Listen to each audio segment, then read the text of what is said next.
The UK has become a well-known location for its music festivals, nightlife and clubbing. However, in the last century the club scene has heavily declined. The Association of Licensed Multiple Retailers released figures in 2015 that show the amount of clubs have halved in the last 10 years. In 2005, there were 3,114 clubs active in the UK, whereas in 2015 it was at 1,773. My God, it's full of stars. Ministry of Sound, Coalition, The Cavern, The Liquid Room, The Cut, Warehouse Project. All clubs have felt the strain. This is largely down to the number of clubgoers decreasing and people turning to home entertainment. Many journalists have reported about the decline. There is speculation as to why the decline has happened.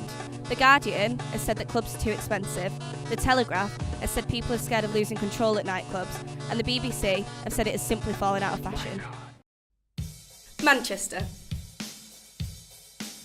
Manchester is one of the strongest club scenes in the country, above that of Leeds, Birmingham and many other large cities. Manchester is home to Sankey's, Twisted Wheel, the Warehouse Project and most famously the Hacienda. The Hacienda opened in 1982 and became popular in the Manchester years. It consisted of a stage, dance area with bar, a cafe, DJ balcony and a cocktail bar. It was also well known for its live music with impressive acts like Happy Mondays, Oasis, the Stone Roses and Madonna. The Hacienda closed in 1997 and was demolished in 2002 to make way for a new apartment block. The close was a massive shock to everybody, considering its immense popularity, so much so that its legacy lives on up until now. Even as recently as June 2016, the Manchester Evening News questioned if anywhere will ever equal it. We decided to interview one of Hacienda's well-known DJs, Graham Park, to get his opinion on the matter. Hi Graham, thank you for coming today. So our first question is, what was the club scene like in the 90s? Well, in the 90s in the UK, there weren't as many clubs as there are now, and they all closed at 2 o'clock. So there were a lot of illegal raves afterwards. But as the 90s progressed and licensing laws became relaxed, and I think it was Tony Blair's government that granted extensions to bars and clubs, then the amount of clubs increased quite a lot. But the 90s, it felt kind of very exciting and very raw.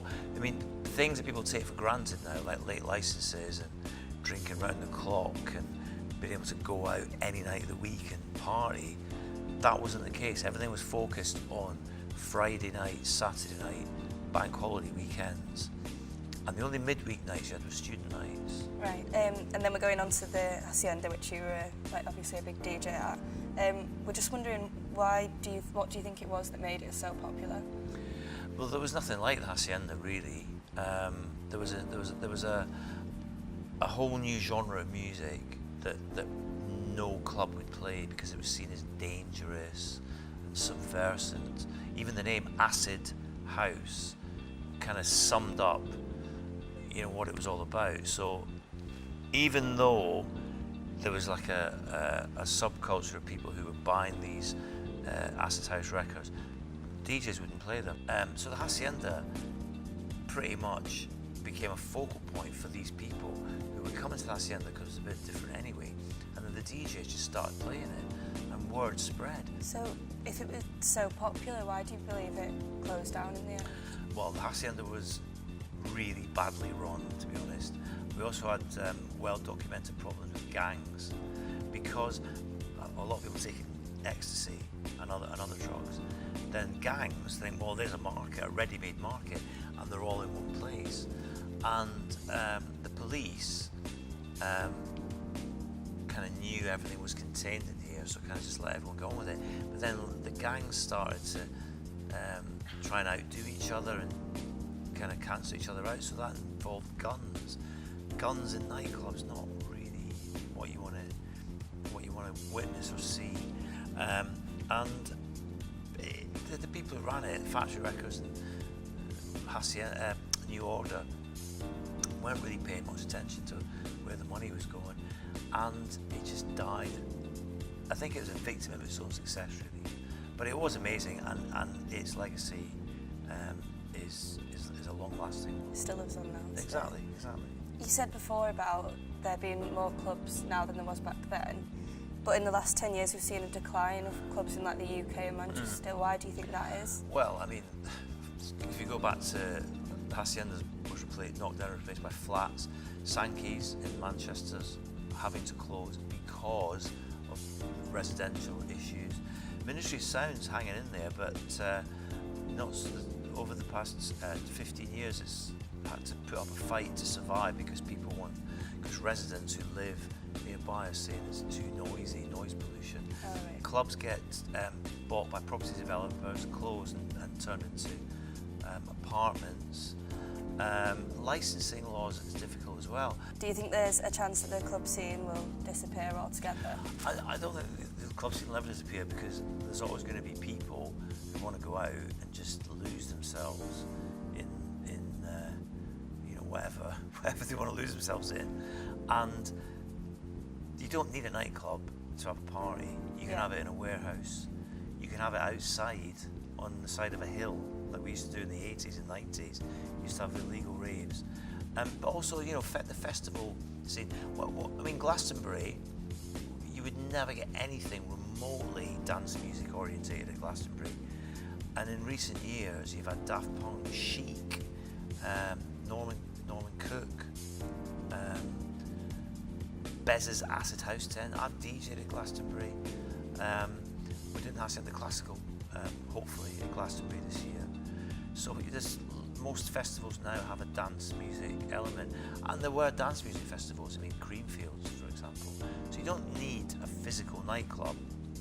Obviously, personally speaking, I always prefer plumbed-in toilets, wooden dance floors, and bars with proper drinks, personally. But festivals have a big dance music element, so you don't need the physicality of a club. But I think there'll always be a market for people playing great music and people dancing. Right, thank you. That's the end of our interview. Thank you. Graham suggests one of the biggest reasons for the decline was down to gang culture surrounding the Hacienda. It is apparent that his view is shared with many. There are even certain individuals who were solely blamed for the Hacienda closing down, including that of a man who went by the name Mr. White Tony Johnson. Johnson had a huge reputation of getting into fights at the club. Once the club's security was replaced by a London firm, this is when nightmares began. Johnson threatened the new doorman with a gun. This led them to become so irritated by gang culture that they agreed to close down the Hacienda with help from the police. It did reopen after this for a period of time.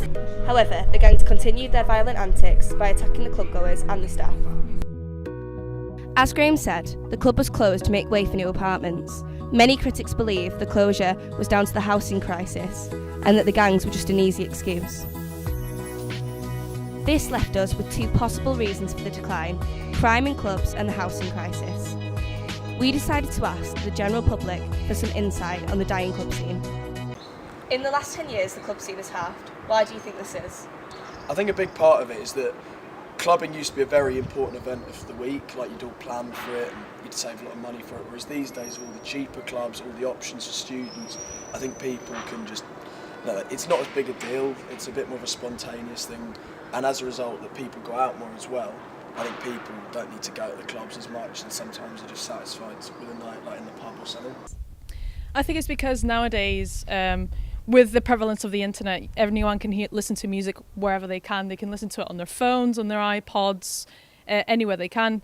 Meanwhile, back in the day, you had to go to club to listen to music because you couldn't listen to any music back home.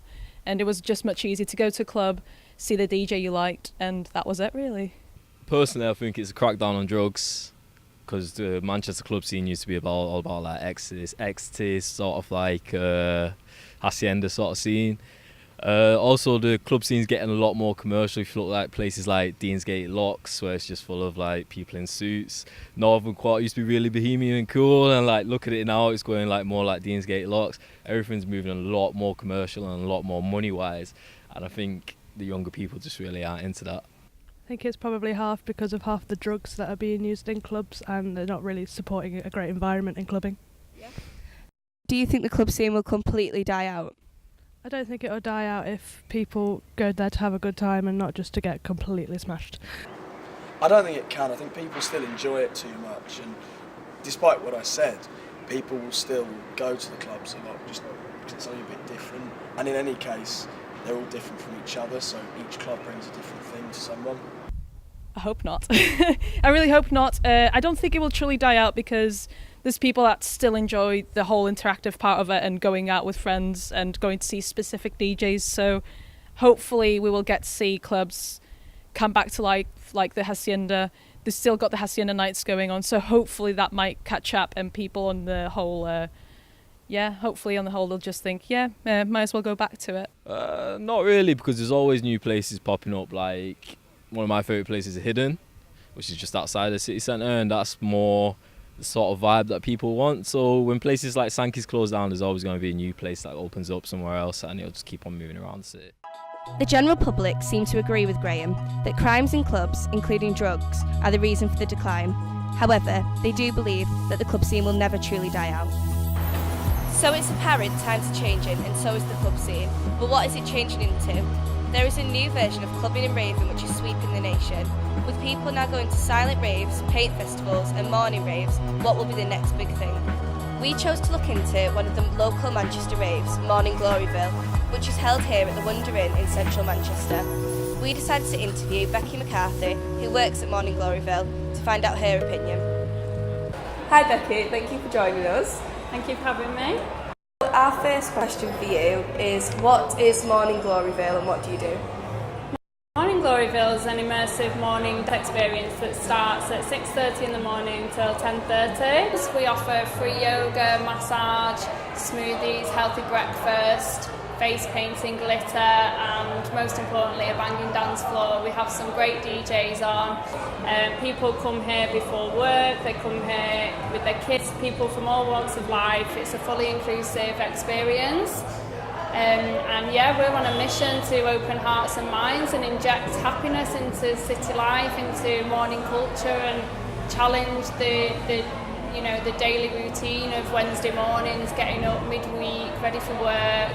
It's grey, probably raining in Manchester, and just challenging that and challenging people to really empower themselves by coming and doing something different and enjoying an experience here.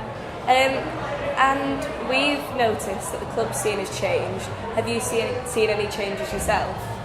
Well, I stopped raving and partying a little while ago, and it did seem to be dying off a little bit, but I think there's generally been a global shift in consciousness, and people have a desire for more towards mindfulness and a more direct sort of human experience without the influence of other things.